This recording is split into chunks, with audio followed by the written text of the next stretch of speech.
What's up, everybody? Welcome back to another episode of Intellectually Honest, unedited, uncut. We gonna get right into it. Before we get started, y'all know the deal. Go ahead, hit that like button, hit that subscribe button, and most definitely hit that notification bell. All that flash, hit the YouTube algorithm likes. And without further ado, we can go ahead and get right into it. So I just watched the Super Bowl. I just watched my guy Matthew Stafford prove everybody wrong, completely rewriting his legacy, rewriting the narrative on him. 3 touchdowns, 283 yards, and one of the most clutch drives in Super Bowl history. It's all or nothing. You're down 4, so a field goal ain't gonna cut it. You gotta get in the end zone. That's the stuff that they brought Matthew Stafford there for. That's the difference between a Super Bowl quarterback and getting to the Super Bowl. Stafford, he completed the mission. Mission complete. They brought him there for the sole purpose of getting them over the hump, right? They were already a Super Bowl team. They were already in the Super Bowl a few years back. But they needed Stafford. They brought Stafford there with the sole purpose of getting over the hump. And that's exactly what he did. Mission complete. The only thing you can say about Stafford right now is that he was a good quarterback in a bad situation. And the minute he got out of there, he won the Super Bowl. He's one of the most talented quarterbacks of all time.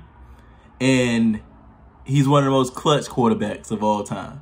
That's the story on Matthew Stafford now. I don't think people understand just how crazy that is. Stats-wise, he was already upper echelon, but nobody was going to acknowledge it until he started winning some games. And over the years, I've been telling everybody, it's just the Lions. I'm a Lions fan. It's just the Lions. We're holding him back. The Lions are the Pelicans of the NBA, of the NFL. Nothing good happens there. It just doesn't. And I didn't want us to get so caught up in blaming Stafford. But that's what everybody did. And I was telling people, if he gets in a better situation, you will see. And you really couldn't have written this any better. You couldn't have scripted this.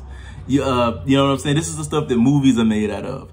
Everybody's hurt. Odell's hurt. They're on the third string tight end. What's the guy? Ramsey, the corner. He's getting burnt left and right. The running game is non-existent. And what does Matthew Stafford do? When it's winning time, when it's winning time, he takes them the length of the field. They scored a touchdown and got it snatched because it was 2 penalties that offset each other, what have you. Couple plays later, boom, boom, touchdown, Cooper Kupp. And speaking of Cooper Kupp, what can you say about Cooper Kupp, man? I feel like personally, shout out to Cooper Kupp for getting Super Bowl MVP. I feel like personally Stafford should have gotten it. But, Cooper Kupp was a large part of that drive as well. It was pretty much a 2-man game. They pretty much went 2 against, the whole defense. And it was amazing. And Stafford said, you know what? Running game ain't working. Throw it in the trash. You know what? That tight end, he's the third string tight end. I can't trust him. And Stafford locked in on Cooper Kupp, and the stars were stars when it mattered the most. So, how are we feeling about Stafford now? What was your opinions on Stafford? Let me know in the comments. And it's all right to own up. What were your opinions on Stafford before this year, going into this year, and what are your opinions on him now? I'm telling you, I already thought Stafford was that. Straight up. I'm not capping. I was a Stafford fan. I was a Detroit Lions fan since I was a kid. And I remember when we drafted Stafford #1 overall. And I was a fan of his since then. It's incredible to see what he just did. And yeah, that was a very, very exciting game. And yeah, 3 touchdowns, 283 yards in the Super Bowl. That's amazing. You know, so now you gotta start. Now you can't say Stafford is the new Dan Marino. You gotta start putting him in that conversation with Brett Favre and Steve Young. You know, those guys, because he's too accomplished to simply be Dan Marino. And that's no slight against Dan Marino, but Dan Marino got to the Super Bowl a lot of times and couldn't get it done.